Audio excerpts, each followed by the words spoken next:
जय श्री श्याम दोस्तों, स्वागत है आपका आपके अपने YouTube चैनल ज्योतिष समाधान फॉर यू में। और दोस्तों, यहाँ पर हम जीवन से जुड़ी समस्याओं और उनके समाधान बताते रहते हैं। ज्येष्ठ माह की शुक्ल पक्ष की एकादशी को निर्जला एकादशी कहते हैं। तो निर्जला एकादशी का व्रत कब है, इसको कैसे करना चाहिए, शुभ मुहूर्त क्या है, आज मैं आपको ये सब बताऊंगी। और इसके साथ ही निर्जला एकादशी का व्रत करने से क्या फल प्राप्त होते हैं और कर्जों से मुक्ति के लिए निर्जला एकादशी को कौन सा उपाय करना चाहिए, तो ये सब जानने के लिए वीडियो को आखिर तक जरूर देखिएगा। दोस्तों, ज्येष्ठ माह की शुक्ल पक्ष की एकादशी को निर्जला एकादशी कहते हैं और इस व्रत के करने से व्यक्ति को कष्टों से मुक्ति मिल जाती है। साल में 24 एकादशी आती हैं, लेकिन अधिक मास होने पर 26 एकादशी भी हो जाती हैं। और सभी एकादशियों में निर्जला एकादशी का महत्व सबसे ज़्यादा बताया गया है।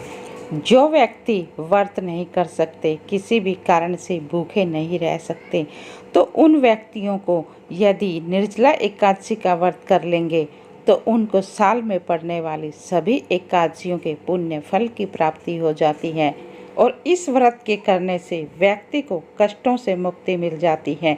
जीवन में जो कष्ट आ रही हैं, जो बाधाएं आ रही हैं, वो सब दूर हो जाती हैं। और इसके साथ ही जाने अनजाने में जो व्यक्ति से पाप कर्म होते हैं, उन सब से भी उसको मुक्ति मिल जाती है, उन सब से उसको छुटकारा मिल जाता है। और निर्जला एकादशी का व्रत करने से भगवान विष्णु और माता लक्ष्मी प्रसन्न होकर आपको सुखी और संपन्न जीवन जीने का आशीर्वाद देते हैं।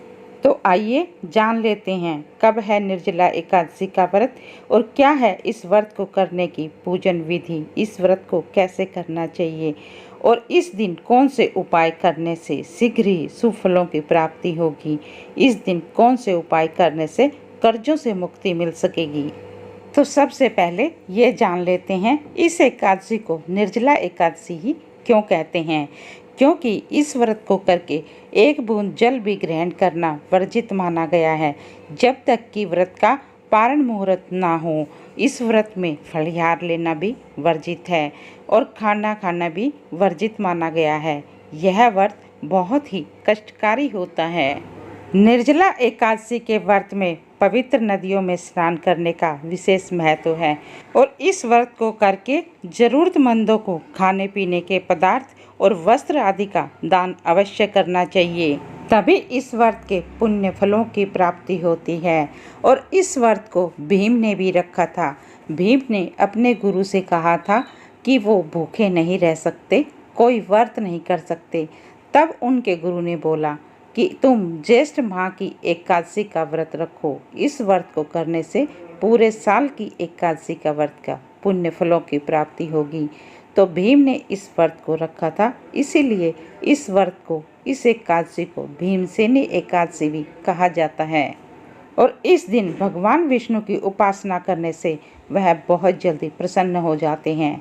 और निर्जला एकादशी के दिन कुछ आसान से उपाय बताऊंगी। अगर आपने इन उपायों को कर लिया तो भगवान विष्णु के साथ साथ माता लक्ष्मी की भी कृपा प्राप्त होगी। तो आइए अब आपको बताते हैं तुलसी के कुछ आसान से उपाय, जिनको करके आप लाभ प्राप्त कर सकते हैं और माता लक्ष्मी और भगवान विष्णु की कृपा दृष्टि प्राप्त कर सकते हैं। तो निर्जला एकादशी का व्रत करके सबसे पहले सुबह जल्दी उठकर पवित्र नदियों में स्नान करें। यदि आप पवित्र नदियों में स्नान नहीं कर सकते तो अपने घर ही गंगा जल की कुछ बूंदें पानी में डालकर उनसे स्नान करें। ऐसा करने से आपको पवित्र नदियों में स्नान करने के बराबर पुण्य फलों की प्राप्ति होगी। और उसके बाद आपके घर में जो भगवान विष्णु की प्रतिमा है, उसको गंगा जल से स्नान कराएं। गंगा जल से उस तस्वीर को शुद्ध करें।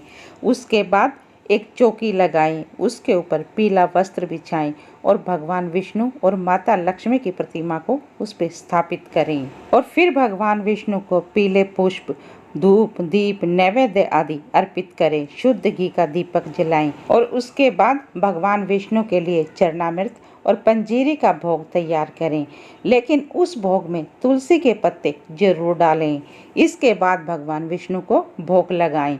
ऐसा करने से भगवान विष्णु की विशेष कृपा प्राप्त होगी और साथ ही माता लक्ष्मी भी प्रसन्न होंगी, क्योंकि भगवान विष्णु के भोग में तुलसी दल मिलाना बहुत लाभकारी माना गया है। और इस उपाय के करने से आपके कामों में जो बाधाएं अड़चने आ रही हैं वो सब दूर होने लगेंगी। और अब आपको एक दूसरा उपाय बताते हैं। निर्जला एकादशी के दिन तुलसी के पौधे में शाम के समय शुद्ध घी का दीपक जलाएं और इसके साथ ही भगवान विष्णु के मंत्र का जप करें और साथ ही तुलसी के पौधे की 11 परिक्रमा भी करें और तुलसी माता की आरती करें। लेकिन इस चीज़ का विशेष ध्यान रखें कि इस दिन तुलसी के पौधे में जल अर्पित नहीं करना चाहिए। इस उपाय के करने से जिन व्यक्तियों के घर में कलह क्लेश का वातावरण बना रहता है, हर समय तनाव की स्थिति रहती है, वह दूर हो जाएगी, वह समाप्त हो जाएगी और उनके घर में सुख शांति और खुशहाली हमेशा के लिए बनी रहेगी, खुशहाली आने लगेगी। और इस उपाय के करने से व्यक्ति को कर्जों से भी मुक्ति मिलती है। तो चलिए अब आपको बताते हैं निर्जला एकादशी का व्रत कब है। तो निर्जला एकादशी का व्रत 30 मई मंगलवार को दोपहर 1:09 से आरंभ हो जाएगा और इसका समापन 31 मई दोपहर 1:47 पर होगा। तो उदया तिथि को मानते हुए निर्जला एकादशी का व्रत 31 मई को ही रखा जाएगा और एकादशी के व्रत का पारण समय 1 जून को सुबह 5:23 से 8:09 तक रहेगा। तो यदि इस समय आप पारण नहीं कर सकते तो 12 बजे से पहले व्रत का पारण अवश्य कर लें, तभी व्रत के पुण्य फलों की प्राप्ति होती है।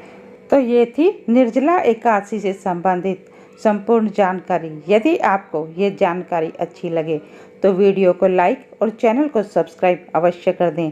तो मिलते हैं अगले वीडियो में एक नई जानकारी के साथ।